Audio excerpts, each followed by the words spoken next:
The men did not believe the sea could do that. They had spent their lives on the water. They knew waves, currents, storms, and the strange tricks of tide and wind. They had watched boats roll, snap, capsize, and vanish. They had felt the pull of undertow and the drag of unseen depths.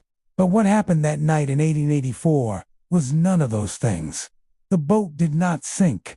It rose, lifted cleanly from below, as if the sea itself had reached up and tested its weight. The year was 1884. Late summer, edging toward autumn, along a rugged stretch of coastline where fishing villages clung stubbornly to rock and timber. The sea there was cold even in warm months, its surface dark and heavy, its depths uncharted and rarely questioned. Fog rolled in without warning. Currents shifted unpredictably around submerged shelves. Old sailors said the water remembered storms long after the sky had cleared. This was not open ocean fishing. This was nearshore work nets, set close to land. Boats returning before dark. Men trusting familiarity more than caution. That trust would not last. The village of Greymouth sat where a narrow inlet cut into the coast, sheltered from the worst of the Atlantic's anger by jagged stone headlands. Weathered docks extended into black water that reflected very little light. The smell of salt, tar, and old wood hung constantly in the air. Boats here were modest-out wooden craft built for endurance rather than speed. They creaked and complained even in calm water, but they were reliable. For fishermen, made up the crew of the Maribel. They had worked together for years. Eamon Crowley, the skipper, 49 broad-backed, slow to speak. Eamon trusted routine above all else. Same routes, same timing, same methods. He believed the sea rewarded consistency. Thomas Holy, the eldest deckhand, his beard gone mostly gray. Holley had fished these waters since boyhood and claimed he could feel changes in the water through the soles of his boots. When he said something felt wrong, others listened. Jonah Reed, young, capable, and observant. Jonah kept notes on catch patterns and tides, believing numbers could explain most things the sea did. He had not yet learned where numbers failed. Caleb more quiet, wiry, and deeply uneasy on calm nights. Caleb distrusted still water more than rough seas. If it's too quiet, he often said, it's thinking. They set out just before dusk, expecting a short, uneventful run. The first thing they noticed was the water's surface. Not rough, not smooth, heavy. The inlet lay unnaturally still, reflecting the sky in dark, broken fragments rather than ripples. The oars dipped without sound. Even the hole's usual groans seemed muted, as if the water absorbed vibration. Thomas Hole frowned and leaned over the side. Tide's running slow, he muttered. Eamon shrugged. Slack water. Happens. Holley shook his head. Not like this. As they cleared the inlet and turned toward their usual fishing grounds, Jonah noticed something else. A smell. Not rot. Not fish. Something cold and mineral, like wet stone pulled suddenly from deep water. It's coming up from below, Jonah said, glancing over the side. Caleb stiffened. That's not current.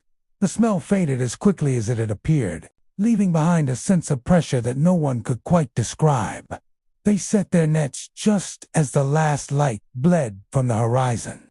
Normally, the sea responded immediately, tension on the lines, subtle shifts as fish brushed past. That night, the ropes went slack. Too slack. Jonah checked the knots twice. Something's holding them down, he said. Eamon frowned. Could be snagged. Thomas Holley rested a hand on the rail, eyes fixed on the black water. Snags don't move like that, he said quietly.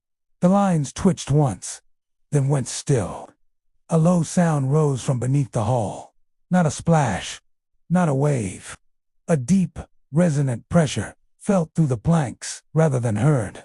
The boat shuddered gently, as if something had brushed against it. Caleb gripped the rail. Did you feel that? Eamon nodded slowly. Jonah peered into the water, lantern held low. The light vanished almost immediately, swallowed by depth. There's nothing there, Jonah said. though his voice lacked confidence. Thomas Holly closed his eyes briefly. "There's something under us," he said. The water around the Maribel began to change. Not churning, not swelling. The surface tension tightened, flattening unnaturally. Small ripples moved toward the boat rather than away from it. The hull cricked not from wave impact, but from strain. Eamon shouted orders, sudden urgency, replacing routine calm. "Pull the nets now." The men hauled. The lines resisted. Not caught, held. Jonah felt it, through the rope's steady resistance, controlled, almost cautious. "It's not pulling," he said.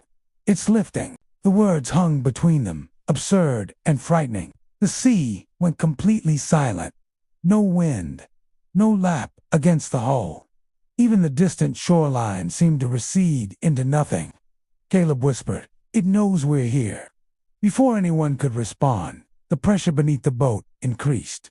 Slowly, deliberately, the Maribel rose, not sharply, not violently. The hull lifted several inches out of the water, tilting just enough for all four men to feel weight leave the sea. For a heartbeat, the boat balanced on something unseen. Thomas Holly cried out, "It's testing us!" Jonah dropped his lantern. It shattered against the deck, plunging them into near darkness. Then the boat settled back down, gently, as if released. The men stood frozen, breath ragged, listening to the water reclaim the hull. Nothing surfaced. Nothing broke the waterline. The sea resumed its slow, unnatural stillness. Eamon found his voice first. "We're leaving now." No one argued. As they turned back toward shore, the boat lurched once more on upward, this time, but sideways, nudged by something vast moving beneath them. The nets vanished, not torn, gone. The ropes snapped back, empty ends cleanly severed. Caleb stared at the water. "It took them," Jonah whispered. "Why?" Thomas Holly did not look away. "Because it wanted to see what we'd do." They reached Greymouth before full dark, docking in shaken silence. Villagers noticed the men's faces, the missing nets, the way the Maribel sat lower in the water than it should have. No one slept easily that night. Thomas Holly wrote a single line in a notebook he kept hidden from the others. "The sea lifted us, not to kill, to measure." Out beyond the inlet, where the water deepened into blackness, something immense shifted its position, not surfacing, not leaving, simply settling lower, as if preparing for another attempt. Because whatever had raised the boat that night had learned something important. The men would return. And next time, it might not let go. What happened here was never fully recorded, and this is only one of many forgotten encounters. Subscribe and continue into the past. By morning, the sea tried to look ordinary again. Greymouth woke beneath low cloud and pale light, gulls crying over the docks, waves tapping softly against the pilings. Nets were mended, boats creaked. Men moved with the familiar rhythm of a fishing village that had survived countless bad nights. But the crew of the Maribel did not move with them. They sat apart, silent, eyes drawn again and again toward the mouth of the inlet, toward water that no longer felt empty. No one in Greymouth spoke easily of the deep. The sea fed them. It buried them. It decided which boats returned and which did not. To question it too openly was considered a kind of arrogance. Still, word spread quickly. For men, a boat lifted, nets taken without trace. By midday, the story had changed hands enough times to grow exaggerated. Some said a wave had done it. Others blamed a rogue current. But among the older fishermen, the talk grew quieter, more careful. Thomas Holly noticed the looks first. Men who had spent decades on the water avoided his eyes. That afternoon, Holly sat on a crate near the end of the dock, boots dangling above dark water. Two older fishermen joined him and, who no longer went out far, who watched the sea more than they worked it. One of them, Patrick Doyle, spoke without turning his head. "She come up from below," Holly swallowed. "Yes." Doyle nodded slowly, as if confirming something long suspected. Then it started again. Jonah Reed overheard and stepped closer. Started what? Doyle finally looked at him. Young man, he said, you ever notice how the deep don't show you what it's thinking? Jonah frowned. The sea doesn't think. Doyle smiled faintly. That's what it likes you to believe. Stories emerged in pieces. Not full, Tally's warnings. A grandmother who once forbade her sons from fishing during still nights. A ship's log from decades earlier, describing pressure beneath the keel. A half-forgotten rhyme about boats that rose when they should have sunk. Caleb Moore listened quietly as one old woman spoke near the fish sheds. They said it lifts before it takes, she whispered. Like a hand testing weight. Caleb felt cold settle in his chest. What takes? He asked. She crossed herself and turned away. The Maribel was hauled partially onto shore for inspection. No damage showed on the hull. No scrape. No gouge. No sign of collision. Yet the planks beneath the keel had warped inward slightly, as if pressed from below by something broad and smooth. The iron nails held, but they had bent not from impact, but sustained upward force. Eamon Crowley ran his hand along the wood. This wasn't an accident, he said quietly. Jonah measured the distortion carefully, marking it in his notebook. Whatever touched us, he said, distributed weight evenly. Caleb looked up sharply, like it didn't want to break the boat. No one disagreed. The disturbances did not stop. They spread. Boats returning at dawn reported lines going slack for no reason. Lobster pots vanished without broken rope. One skiff came back listing badly, its crew swearing something had nudged it sideways beneath the surface. Always at night, always in still water, never during storms. The sea was choosing its moments. On the third night after the lifting, Jonah Reed stood watch alone on the dock, unable to sleep. Fog rolled in thick and sudden, muffling sound until even the village seemed distant. That was when he heard it. Not a splash, a movement, a slow, resonant displacement of water far beneath the surface, traveling outward like a pressure wave. The pilings beneath his feet vibrated faintly. Jonah backed away from the edge. Something large had shifted below the inlet, and it had not surfaced.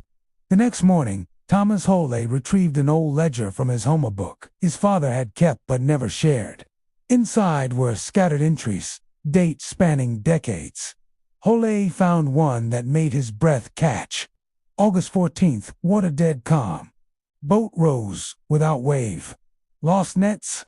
Do not return after lift. There was no follow-up entry. No explanation. Just absence. Holly closed the book with shaking hands. Eamon Crowley called the men together. We can wait it out, he said. Let the water settle. Caleb shook his head. It already settled. That's when it happened. Jonah argued for reason. There's an explanation. Some deep current. A submerged shelf. Thomas Hawley looked at him sadly. Currents don't test you. Silence followed. They all knew what was being decided. The choice was not driven by courage. It was driven by necessity. Fishing was their livelihood. Nets lost meant debt. Waiting meant hunger. And beneath all of it lay something harder to admit. They needed to know. If the sea could lift them once, it could do it again. And if it intended something worse, they would rather face it awake than wander from shore. They chose a different night, different tide, same boat. As the Maribel was pushed off near dusk, small things went wrong. A rope snapped unexpectedly. A lantern wick refused to light properly. A gull struck the mast and fell dead into the water. Caleb watched the body sink. Bad sign, he muttered. The sea accepted the bird without ripple. As they moved beyond the inlet, Jonah felt the same pressure as before. Not physical, but perceptual. The sense of being noticed from below returned. Sharper now, less curious. Emmons slowed the boat instinctively. Thomas Holey whispered, "It knows we came back." The water ahead darkened unnaturally, as if depth rose toward the surface.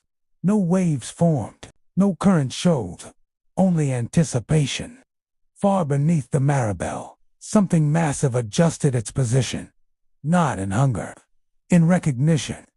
The men above felt it not as fear yet, but as awareness tightening around them like unseen hands. The sea had lifted them once to measure weight. This time, it would measure something else, and as the oars dipped silently into black water, none of the men realized the truth taking shape beneath them. The first lift had been a warning. The second would be an answer. The second encounter did not announce itself. There was no sudden wave, no cry from the deep, no violent surge of water to warn them. The sea remained calm as glass, dark and heavy, its surface reflecting nothing but the faintest smear of starlight. That calm was the first sign they were no longer in control. The Marable drifted farther from the inlet than it had the first night.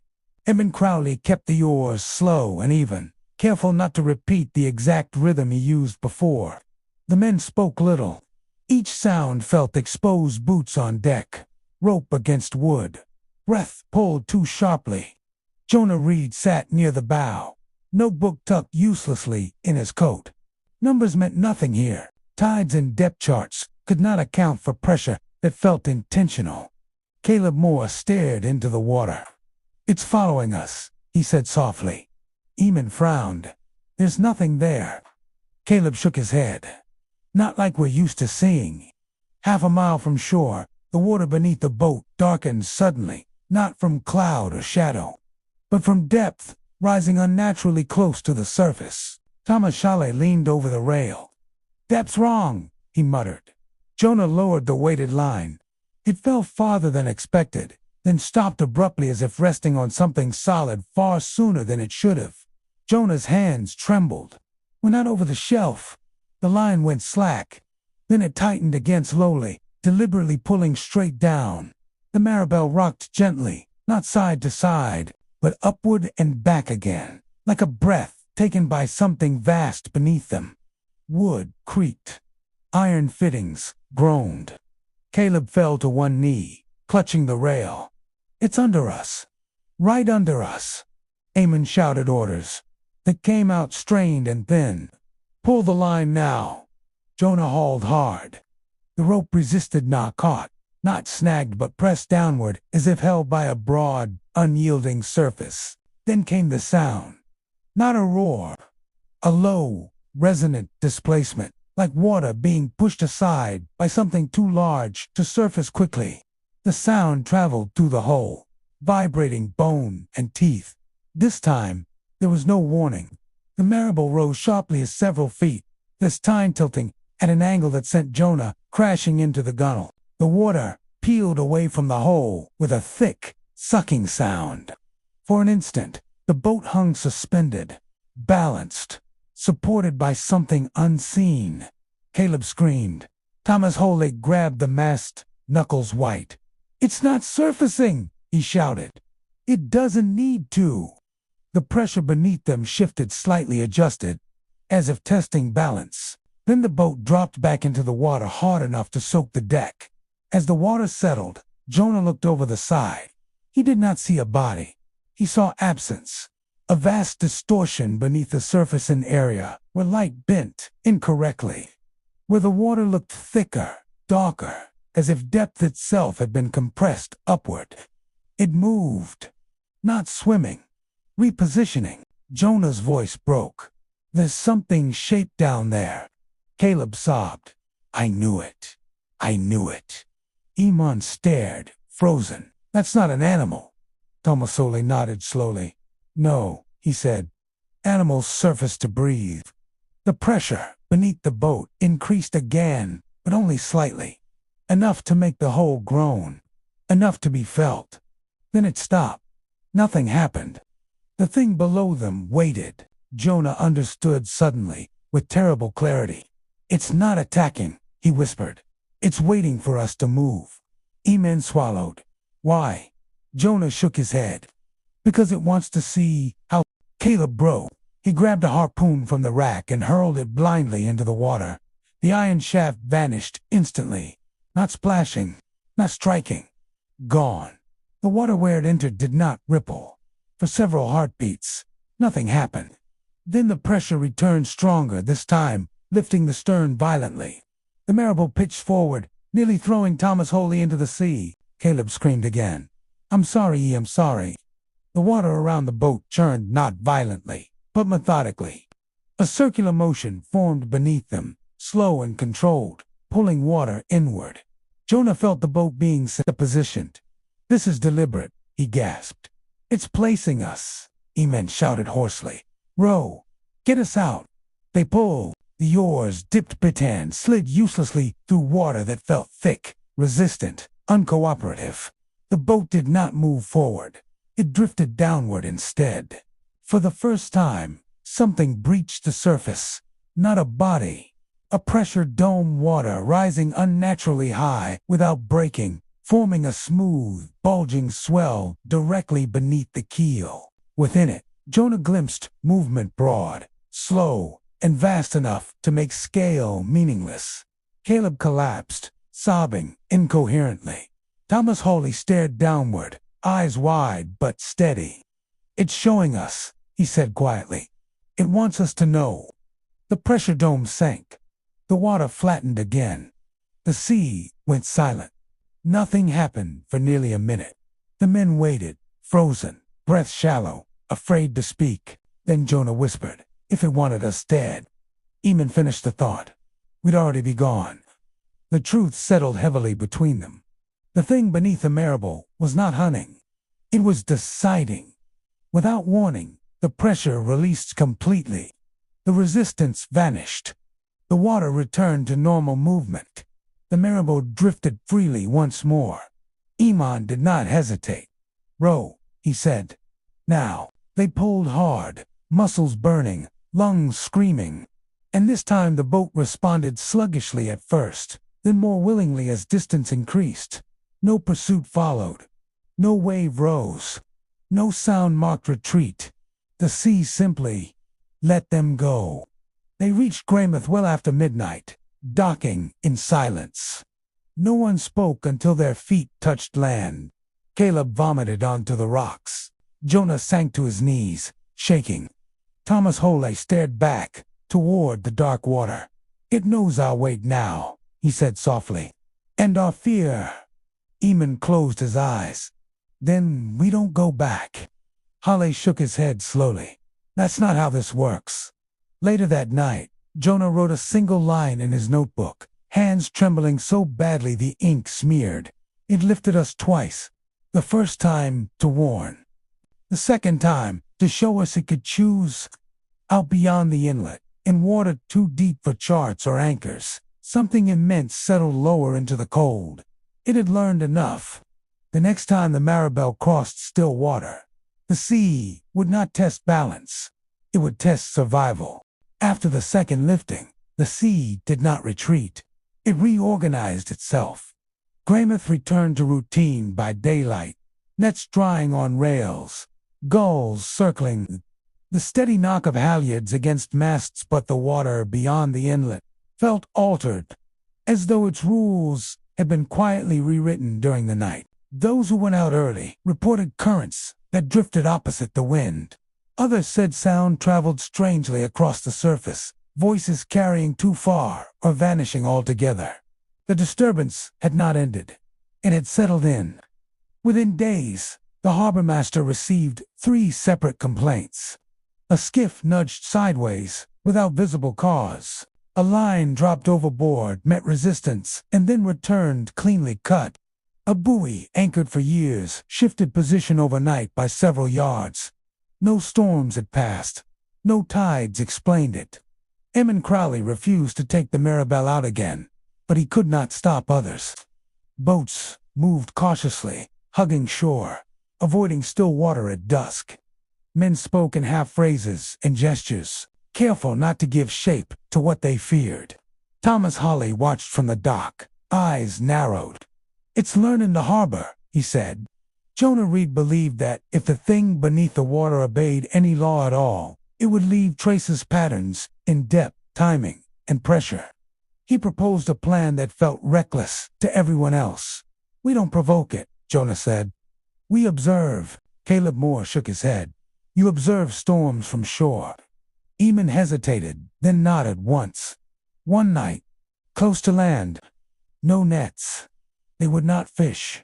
They would listen. They took soundings at regular intervals, lowering weighted lines and noting resistance, tension, and return time.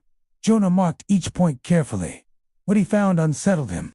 Depth changed subtly from 1 minute to the next, not rising or falling evenly, but redistributing. At one location, the line met resistance early, then fell freely on the next drop, as if whatever had been beneath had shifted aside to make room. "It's avoiding our tools," Jonah murmured. Thomas Hole watched the water, or deciding which ones matter. Near midnight, as fog thickened and the shoreline lights dimmed, the Marabou drifted into a pocket of absolute stillness. The water flattened unnaturally, swallowing reflection and sound. Caleb felt at first the faint vibration beneath his boots. "Hold," he whispered. The vibration became a slow, resonant pulse, traveling through the hull like a heartbeat. With each pulse, the boat's fittings tightened audibly, iron complaining under strain. E-men cut the engine. Silence fell. The pulse continued. Jonah lowered the line again. It stopped. Not snagged. Held. Then deliberately, the tension eased, allowing the weight to descend another few feet before stopping again. Jonah stared at the rope, breath shallow. "It's responding," he said. To us. The rope rose on its own, returning the weight to the surface without slack or snap, as if placed gently back into Jonah's hands. Thomas Hole crossed himself. "That's no current," he said. Without warning, the water beneath the bow bulged, not breaking, not foaming, just rising into a smooth, controlled dome. The boat did not lift this time. It remained afloat, balanced on pressure rather than force. Within the dome, something vast shifted, not surfacing, presenting. Jonah felt an overwhelming certainty. This was not a threat display. It was communication. "It's telling us where it is," he whispered, "and that it can stay there." The dome sank. The water flattened. The pulse stopped. What happened here was never fully recorded, and this is only one of many forgotten encounters. Subscribe and continue into the past. After that night, the village changed. Men avoided open water after sunset. Children were warned away from the rocks. Fires burned longer on the docks, as if light alone offered protection. Caleb began sleeping in short bursts, waking at the slightest sound. He claimed he could feel pressure changes, even on land-settle shifts that made his ears pop without reason. Jonah noticed his notes repeating themselves.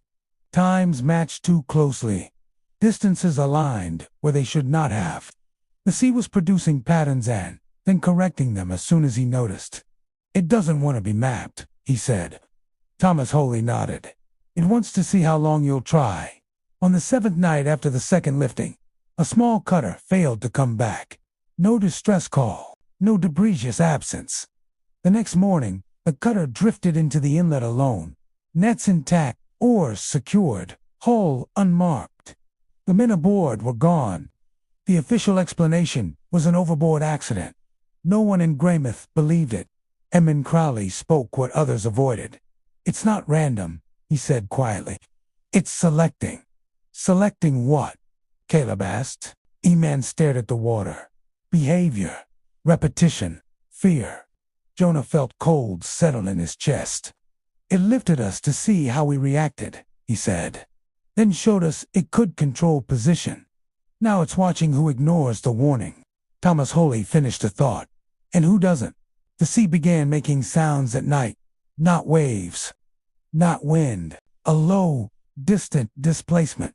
Felt more than heard moving slowly beneath the inlet.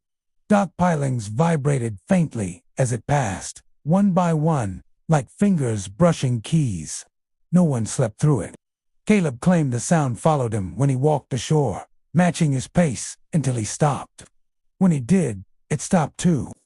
Against better judgment, Jonah proposed one final test. "We anchor," he said. "Shallow water. Daylight." They chose a clear morning, sun high, sea calm. The Marabou anchored near the inlet mouth, ropes taut, position fixed. For an hour, nothing happened. Then the anchor line tightened. Not dragging, vertical. The boat did not move. The water beneath them darkened. depth rising into presence once more.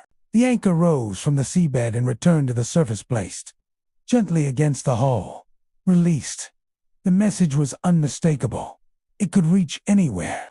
That evening, as fog rolled in and bells tolled for the missing cutter's crew, Thomas Holy wrote one final line in his father's ledger. It no longer tests weight. It tests compliance.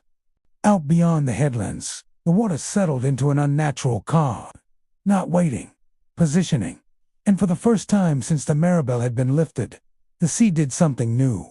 It moved closer to shore. The sea did not erupt. That was what haunted the survivors most. When the attack finally came, it did not arrive as a crashing wave or a sudden storm. There was no thunder, no violent surge, no warning that fit the stories men told themselves to feel prepared. The water simply changed its mind about holding them. It happened less than a mile from Greymouth. The fog rolled in early that evening, thick and low, flattening sound and swallowing the lantern glow from the docks. Bells rang faintly through the mist as boats returned one by one, their shapes dissolving into gray silhouettes before vanishing entirely. The Maribel should have stayed in. Eman Crowley knew that. So did Thomas Holy. So did Caleb Moore, who stood on the dock gripping the rail, knuckles white, watching the water like a man waiting for something to blink.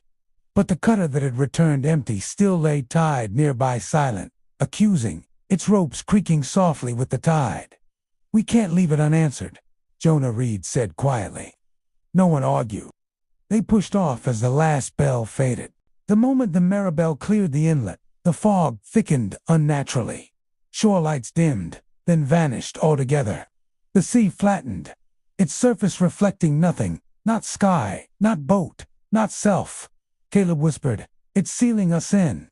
Eamon kept the oars slow, steady, deliberately irregular. Too late. The water beneath the stern darkened first, an expanding shadow that swallowed depth until the sea looked solid. Thomas Hawley leaned forward, eyes wide. "It's under the channel." Jonah swallowed. "It's blocking retreat." The Maribel slowed. Not from resistance. From control. There was no collision. Instead, the boat lurched sharply upward at the bow, throwing Jonah hard against the deck. Water slid off the planks, as if the sea had momentarily forgotten gravity. Caleb screamed as the stern dipped, then rose again, the hull bending under uneven lift. Something enormous had positioned itself beneath them, not centered. Testing balance. "Hold on," Emin shouted. The Maribel tilted violently to port, then stopped, balanced, suspended, directly beneath the keel. The water rose, not splashing, not foaming, but bulging upward into a vast, smooth dome. Within it, movement shifted slowly, deliberately, like a continent adjusting its weight. Jonah felt the pressure in his chest, his ears popping painfully. "It's lifting us," he gasped. "All of us." Thomas Holy stared downward, face ashen. "This is the taking," he said quietly.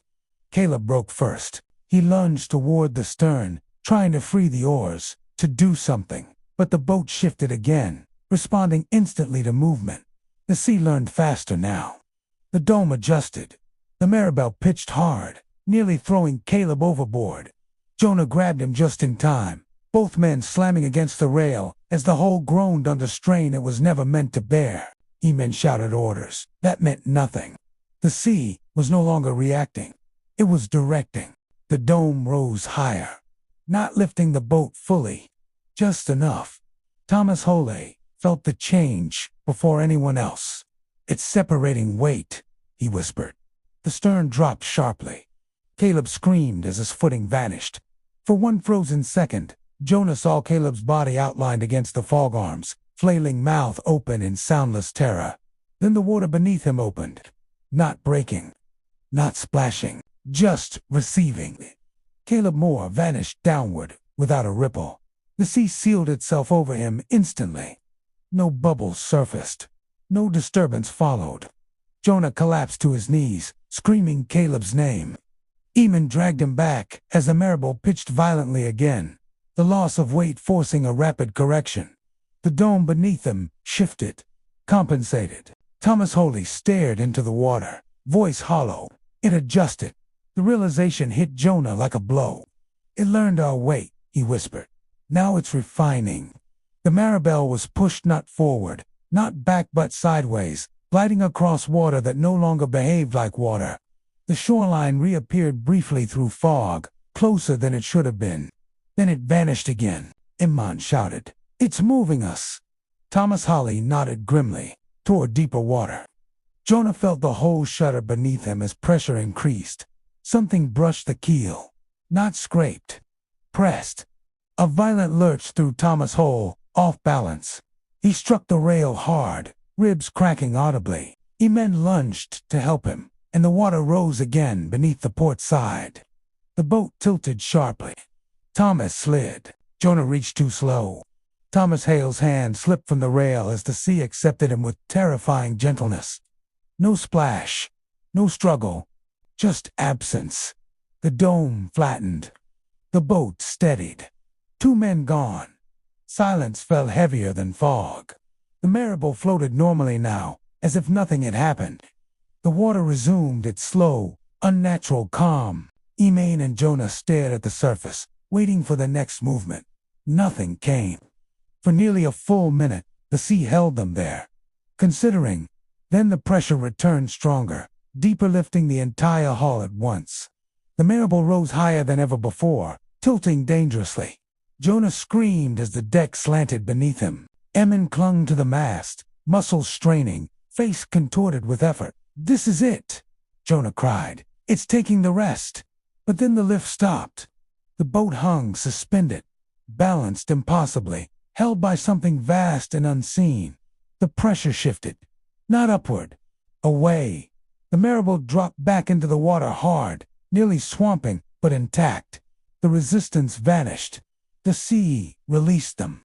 Imman did not question mercy. "Row," he shouted. They pulled with everything they had, muscles screaming, lungs burning. The oars finally biting into water that behaved as it should. The Maribel surged forward. No pursuit followed. No wave rose behind them. No sound marked retreat. The sea simply let them go. They reached Greymouth near dawn, docking in stunned silence. Villagers gathered quickly, drawn by the look on their faces, the empty deck, the missing men. Imman could not speak. Jonah collapsed onto the dock, sobbing uncontrollably. The Maribel creaked softly, whole, unmarked, as if untouched. Someone whispered, "Where are the others?" Jonah looked back at the water, eyes hollow. "It showed," he said, "out beyond the fog, in water deeper than anchors could reach. Something vast settled lower into the cold. Not feeding, not retreating. Finished it at tested weight. Measured fear. Removed what no longer balanced the vessel. And now it waited not for the Maribel, but for whoever ignored the warning next. Dawn did not bring calm. It brought accounting. Greymouth woke to fog lifting in thin bands. The water returning to its familiar gray-green sheen, as if the night had been a shared dream. Gulls cried. Ropes creaked. Nets slapped wetly against the planks. Life resumed with an almost insulting normality. She sat at the dock, lines slack, deck scoured, cleaned by seawater. 2 places empty where men should have stood. No damage marred her hull. No gouge or scar hinted at violence. And yet the weight of absence pressed against everyone who came near. Eamon Crowley did not leave the dock. He stood with his hands wrapped around a post, knuckles pale, staring at the water as if expecting it to speak. Jonah Reed sat nearby, blanket over his shoulders, eyes red and unfocused. Neither answered questions. When the harbor master finally approached, he did so carefully. "Where are Moore and Holly?" he asked. Jonah's voice came out thin. "Below?" The word hung there, incomplete. No one pressed further. By late morning, boats gathered at the inlet, mouth 5 of them, engines idling, oars shipped. A search was organized because it had to be. That was the ritual. That was how loss was processed in a place like Greymouth. They dragged lines. They watched for oil. They listened for a sound that would justify hope. Nothing surfaced. Not a scrap of clothing. Not a bubble trail. Not a stain. The water behaved perfectly. After 2 hours, the harbor master raised his hand and called it off. "It's deeper than we can work," he said. "And calmer than it should be." Men nodded, relieved and ashamed at once. That afternoon, Eamon finally spoke quietly to Jonah alone. "It didn't take them the way storms take men," he said. "It sorted us." Jonah flinched. Eamon continued, voice steady but hollow. "When the boat shifted after Caleb, it corrected, like it was balancing a scale." Jonah stared at the water. "Then why let us go?" Eamon closed his eyes. "Because the scale was right again." The statement filed with the county was brief. 2 men lost at sea during poor visibility. Cause undetermined. Vessel intact. Survivors shaken. There was no place on the form for pressure domes, or for water that lifted without breaking, or for a presence that adjusted its hold with patience. Jonah signed where he was told to sign. Eamon did not. Jonah could not sleep. He returned to the dock after midnight, drawn by a pole he did not trust. The fog was thinner now, moonlight breaking through in pale streaks that shimmered on the surface. He stood very still. For a long time, nothing happened. Then the water beneath the pier darkened subtly, almost politely, as if depth had drifted closer to listen. Jonah felt the familiar pressure behind his eyes. He whispered, "You took enough." The water did not respond, but the darkness eased, retreating inch by inch until the surface returned to its ordinary lie. Jonah stepped back, shaking. He did not go to the dock again. Eamon refused to take the Maribel out. Not for weeks. Not for months. When he finally did, it was in daylight, near shore, with others aboard and the tide running strong. He varied his speed. He changed course often. He avoided still water entirely. The sea did nothing, which frightened him more than if it had. At season's end, he sold the boat. No one in Greymouth bought her. She went south, name repainted, history scrubbed, clean. Eamon did not watch her leave. Jonah Reed tried to write what had happened. He failed. Numbers refused to settle. Distances contradicted themselves. Every attempt to draw a diagram ended with erasures that felt instinctive rather than thoughtful.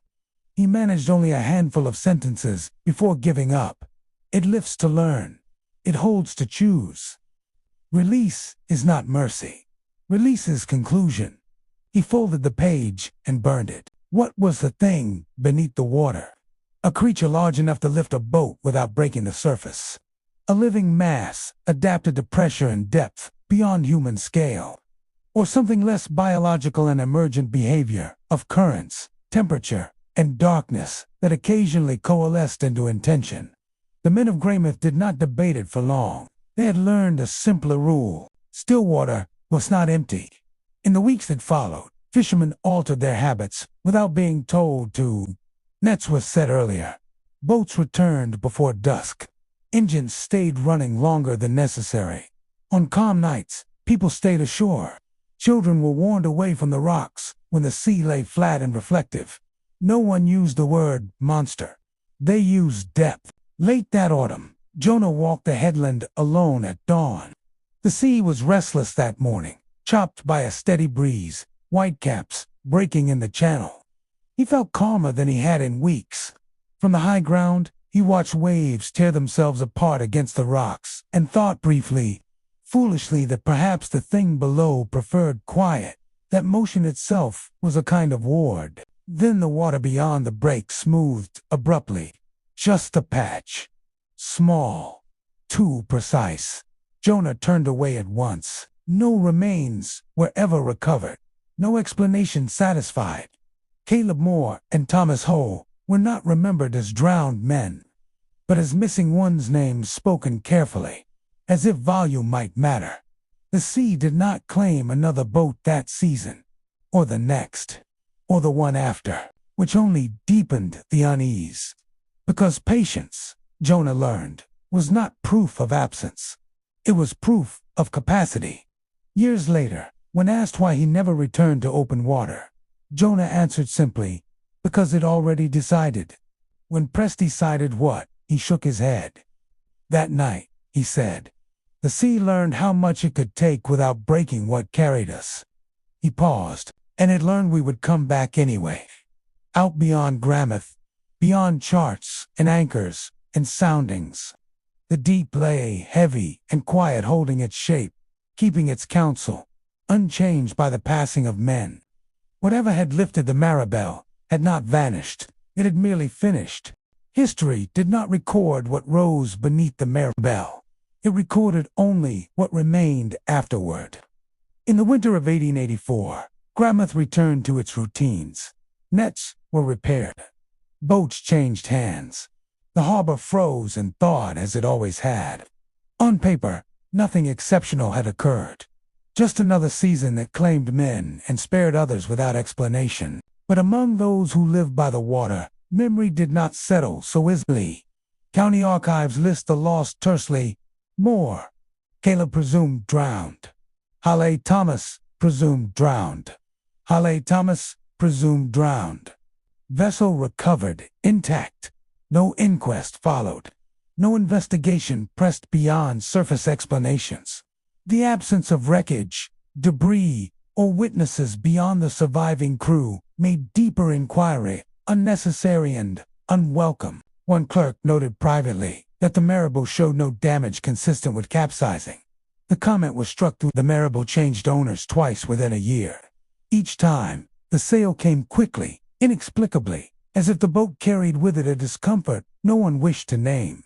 Those who worked her afterward reported nothing unusual, till still nights, when the water lay to calm and the hull creaked in unfamiliar ways. One sailor swore he felt upward pressure beneath his feet and refused to take the boat out again. By the end of the decade, the Maribel disappeared from local registries entirely. No one asked where she went. Jonah Reed never returned to full-time fishing. He worked shore jobs instead, net repair, tallying cachas, keeping ledgers for men who still trusted the water. He spoke rarely of the night Caleb and Thomas vanished, and when he did, his language was precise and guarded. It didn't attack, he once said. It corrected. Those who heard him laughed nervously and changed the subject. Jonah did not laugh. Eman Crowley's silence. Eman Crowley lived another 20 years. He never commanded a boat again. When asked why, he offered no explanation. But those closest to him noticed habits he could not break. He avoided standing still near water, changed direction often while walking the docks, and left shore whenever the sea went unnaturally flat. On his deathbed, he reportedly said only this: "The sea lifted us because it could." No one understood what he meant. Older stories surfaced in the years that followed. Fragments of older coastal folklore resurfaced, stories that had never quite fit the language of monsters or spirits. Sailors spoke of the Measuria presence that rose from deep water during periods of stillness to test vessels that lingered too long in one place. It did not hunt. It did not chase. It adjusted. A 19th-century ship's journal from Nova Scotia described a pressure beneath the keel that felt deliberate. A fisherman's letter from the Azores mentioned water that held without breaking. None of these accounts named a creature. They described behavior. Modern researchers, who later reviewed such accounts, noticed similarities difficult to dismiss. Incidents occurred during unusually calm conditions. Vessels were lifted or steadied rather than capsized. Damage was minimal or non-existent. Losses appeared selective rather than total. Whatever lay beneath the water did not behave like an animal driven by hunger or defense. It behaved like a system responding to imbalance. Greymouth itself changed subtly. Fishermen learned to distrust calm seas. Boats returned earlier than necessary. Children were warned never to lean too far over still water, even on clear days. No one spoke of what happened directly. But when the water went quiet, conversations did too. Over the next 50 years, no confirmed attacks were reported near Greymouth, and yet sightings continued, not of a body, not of a shape, of pressure. Sailors described boats lifting slightly before settling again. Others felt resistance beneath oars, followed by release. A diver once claimed the water below him grew darker as he descended, depths compressing unnaturally until he turned back. No proof was ever offered. Only consistency. Was the thing beneath the Maribel alive in any sense humans understand? Or was it an emergent force and interaction of pressure, depth, and stillness that occasionally formed in tension when conditions aligned? No definitive answer exists. But the fishermen of Greymouth arrived at their own conclusion. Passed quietly from one generation to the next. The deep does not always drown. Sometimes it weighs. Sometimes it chooses. The night the Maribel was lifted taught the coast a lesson it never forgot. The sea does not need the surface to take you.